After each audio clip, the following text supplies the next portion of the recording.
Você já se perguntou por que a igreja guarda ouro, prata e cobre dentro dos seus templos? Nas vestes dos sacerdotes, nos altares, nos rituais, desde o Antigo Testamento até hoje. A resposta que te deram são símbolos de riqueza, de pureza, de devoção. Mas e se eu te dissesse que essa explicação é a maior inversão já feita na história da espiritualidade humana? Que Jesus, o Jesus dos evangelhos que nunca chegaram ao cânone oficial, revelou que esses três metais não são símbolos de nada material? Que eles são os três componentes da própria alma que a mônada depositou em você antes da criação existir. E que os arcontes fizeram exatamente uma coisa para esconder isso: não apagaram os metais. Eles inverteram o significado, deixaram os símbolos no lugar e trocaram o que eles querem dizer. Nos próximos minutos, você vai entender o que os textos gnósticos revelam sobre o ouro, a prata e o cobre como estrutura da alma. E mais importante, vai entender por que essa informação foi enterrada enquanto os símbolos continuaram à vista de todo mundo. Mas antes, preciso te mostrar por onde essa história começa, porque começa muito antes de Jesus. Deixa eu te perguntar uma coisa: por que o ouro sempre foi associado ao divino? Em toda cultura, em toda época, em todo continente, os egípcios chamavam o ouro de carne dos deuses. Os gregos associavam ao sol e à imortalidade. Os mesopotâmicos usavam nos rituais de invocação. Os mesoamericanos não comercializavam ouro. Ele era sagrado demais para isso. A explicação padrão: ouro é raro, bonito e não enferruja. Por isso as culturas o valorizaram como divino. Mas essa explicação tem um problema que ninguém menciona. Se ouro fosse sagrado por ser raro e bonito, as pedras preciosas ocupariam o mesmo papel em todas as tradições. Diamantes são mais raros, rubis são mais vistosos, esmeraldas são mais verdes, mas não é isso que acontece. Ouro, prata e cobre aparecem juntos, nessa ordem específica, nessa hierarquia específica, em tradições que nunca se comunicaram entre si. Não é gosto, não é acaso, é um código que alguém colocou lá. E tem uma pergunta que não consigo tirar da cabeça: por que precisamente 3? Por que não 2 metais, ou 4, ou 5? A resposta não está na química, está na cosmologia. Os gnósticos do século II documentaram um sistema de conhecimento que afirmavam ter vindo diretamente de Jesus. Ensinamentos que ele reservou para quem tinha ouvidos para ouvir. Eles chamavam esse sistema de a estrutura tripartite da alma. E a ideia central é esta: todo ser humano carrega 3 camadas de consciência. A primeira é o nous, a centelha divina pura, o aspecto da alma que nunca se separou da mônada. Os gnósticos representavam isso com ouro. Não porque ouro seja valioso, porque ouro não se corrompe. Você pode enterrá-lo por 1000 anos e ele emerge idêntico. É a única substância material que preserva sua natureza original independente do tempo e da pressão. A segunda é a psique, a memória da origem divina, o fio que conecta a consciência encarnada à sua fonte. Os gnósticos representavam isso com prata. Prata reflete luz. Ela não gera, ela espelha. A psique não é a centelha em si. É o espelho que permite ao ser humano reconhecer a centelha dentro de si mesmo. A terceira é o pneuma corporal. Não o espírito, mas o corpo como condutor. E aqui está a inversão que mais me impressiona. Os gnósticos representavam isso com cobre. Por quê? Porque cobre é o melhor condutor natural de energia que existe. O corpo não é uma prisão, ele é o instrumento. O problema nunca foi o instrumento, foi quem controlou a narrativa sobre ele. Pensa em quantas vezes você ouviu o contrário: ouro como riqueza, prata como pureza moral superficial, cobre como o metal dos pobres, dos que ficam de fora, dos inferiores. A hierarquia foi mantida. O significado foi virado de cabeça para baixo. Vou te mostrar como isso aconteceu. Começa pela Pistis Sophia, um dos textos gnósticos mais extensos que sobreviveram, documentando tradições que vêm de antes do século III. Jesus descreve a estrutura da alma humana usando uma linguagem que os tradutores modernos quase sempre suavizam. Ele fala de 3 selos que a mônada imprimiu no ser humano antes de qualquer arconte existir. 3 marcas, 3 componentes, 3 naturezas presentes em cada ser desde o princípio. No Evangelho de Filipe, descoberto em Nag Hammadi, no Egito, em 1945, há uma passagem que Elaine Pagels analisou com atenção. Jesus diz que o Pai plantou árvores no jardim e que algumas produzem ouro, outras prata, outras cobre. Os tradutores da versão oficial tendem a tratar isso como metáfora agrária. Leia no contexto do sistema gnóstico e a mensagem é direta. As 3 árvores são os 3 componentes da alma. Jesus está dizendo que o Pai, a mônada, colocou os 3 em cada ser, não em tipos diferentes de pessoas, em cada ser humano que existe. Isso contraria diretamente o que a Igreja construiu depois, a ideia de que pneumáticos, psíquicos e ílicos são classes separadas por natureza. Os textos originais dizem outra coisa. Os 3 estão presentes em todos, o que varia é qual deles está ativo, qual foi suprimido, qual foi coberto. No Diálogo do Salvador, outro texto de Nag Hammadi, Jesus descreve o que acontece quando os arcontes intervêm na percepção humana. A imagem que ele usa é específica. Eles cobrem o ouro com cinza. Não destroem. Cobrem. O nous continua lá, intacto como o ouro que não enferruja, mas coberto por uma camada que faz parecer que não existe. E como essa camada foi aplicada na história? É onde a coisa fica pesada. Antes de Nicéia, existiam pelo menos 46 textos cristãos em circulação. Depois de Nicéia, o cânone oficial reconhecia 27. 19 textos removidos. O critério declarado era autenticidade apostólica. Mas olha o padrão nos textos removidos. Todos os que descreviam a estrutura tripartite da alma foram classificados como heréticos. Todos os que apresentavam os arcontes como o problema central da condição humana foram eliminados. Os que sobreviveram no cânone são exatamente os que falam de ouro, prata e cobre como símbolos materiais e hierarquias sociais. Não foi descuido, foi escolha. Tem ainda o 3º nível de evidência, e esse me fascina desde a primeira vez que encontrei. Os alquimistas medievais, do século VIII ao século XVI, alquimistas na Europa, no mundo árabe e na Pérsia, escreviam sobre transmutação de metais, ouro, prata, cobre, a grande obra, a pedra filosofal. A Igreja perseguiu vários deles. A explicação padrão: alquimia era ocultismo, bruxaria disfarçada de ciência. Pega o texto de Jabir ibn Hayyan do século VIII, ou os escritos de Paracelso do século XVI, ou o Rosarium Philosophorum. Eles não estão falando de transformar metal físico em ouro físico. Estão usando a linguagem dos metais para descrever a transformação interior da consciência. Ouro como o estado de nous ativado. Prata como a memória da origem divina recuperada. Cobre como o corpo reconectado à sua função de condutor. É o sistema gnóstico completo sobrevivendo disfarçado de ciência experimental. A Igreja perseguiu os alquimistas porque entendeu o que estava em jogo.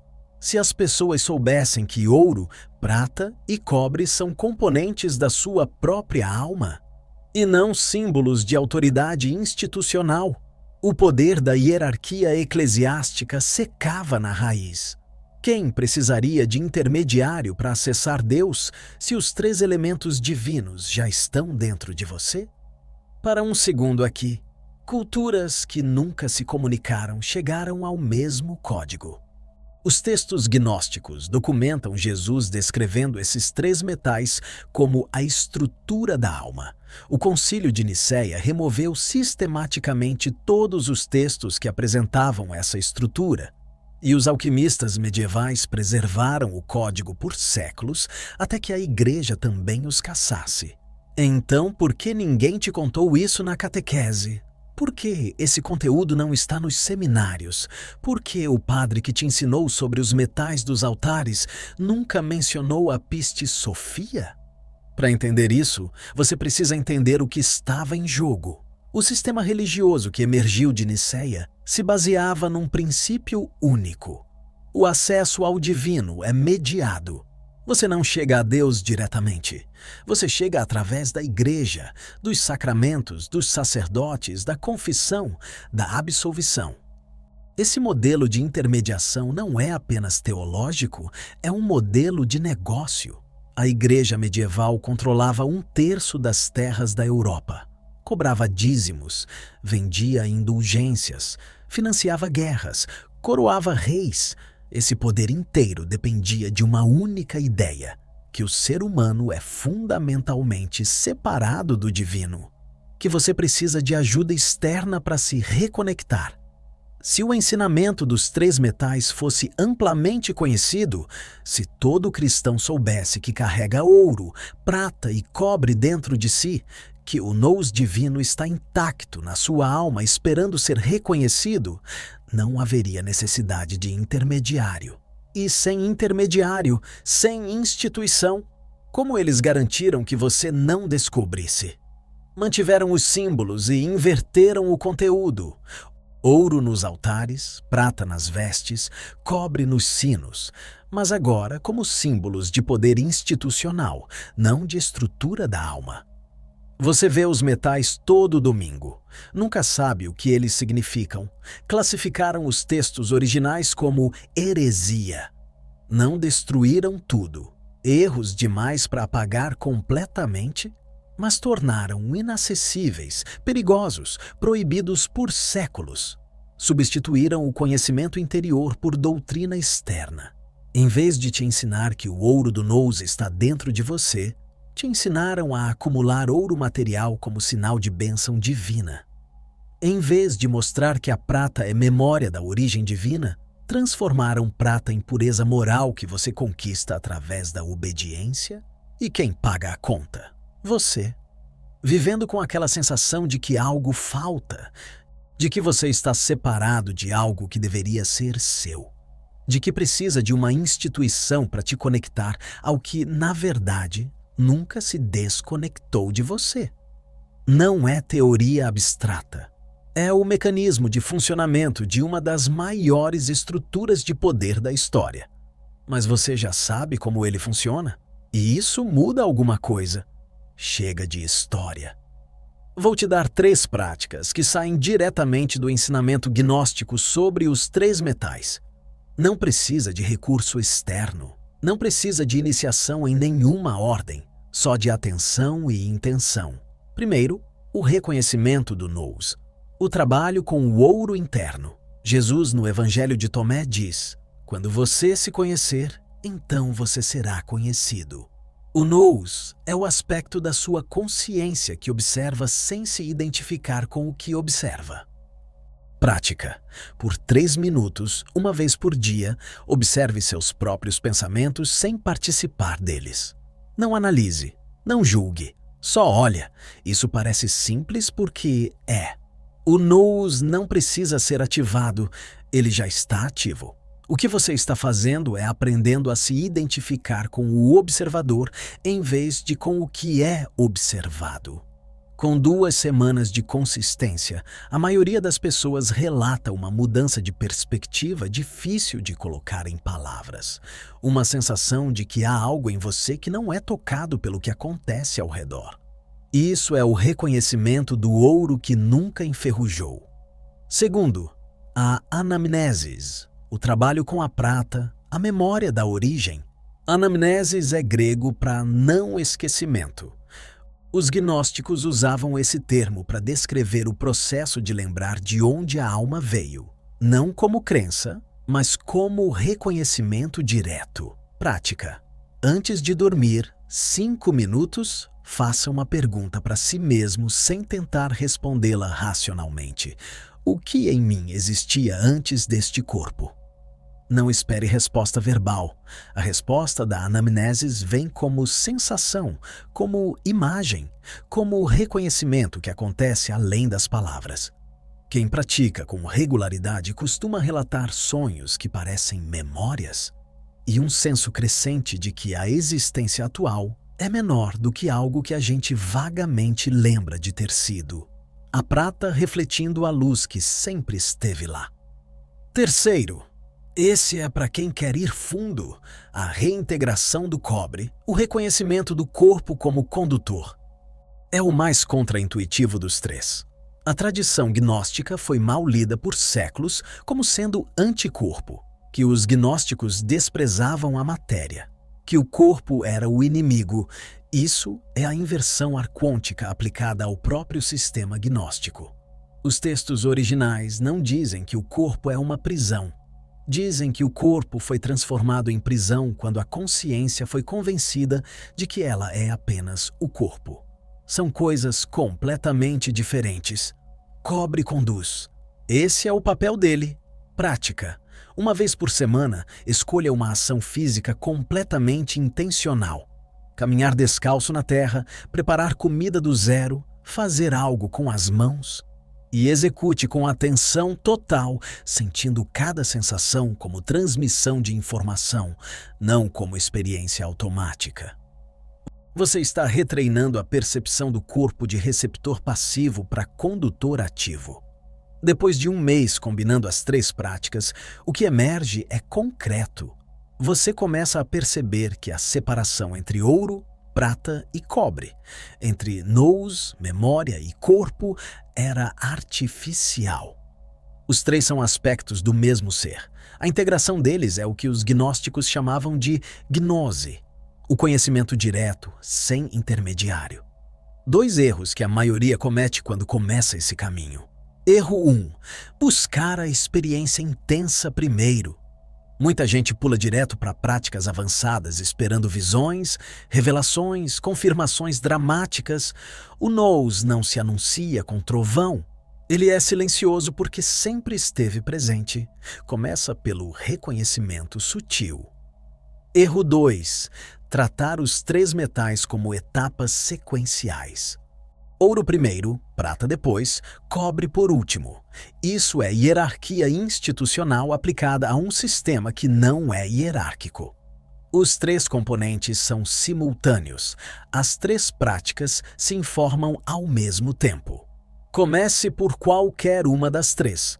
Vamos fechar. Você entrou achando que ouro, prata e cobre eram símbolos materiais de riqueza, pureza e hierarquia. Descobriu que na Pistis Sophia, no Evangelho de Filipe, no Diálogo do Salvador, Jesus descrevia esses 3 metais como a estrutura tripartite da alma que a mônada depositou em cada ser antes da criação. Viu como o Concílio de Nicéia removeu os textos que documentavam esse ensinamento e como os alquimistas medievais preservaram o código por séculos até que a Igreja também os caçasse. Entendeu o mecanismo da inversão arquôntica? Não apagar os símbolos, mas trocar o que eles significam. Deixar o ouro no altar onde você o vê todo domingo sem saber o que ele representa. E agora, tem 3 práticas para reverter esse processo dentro de você.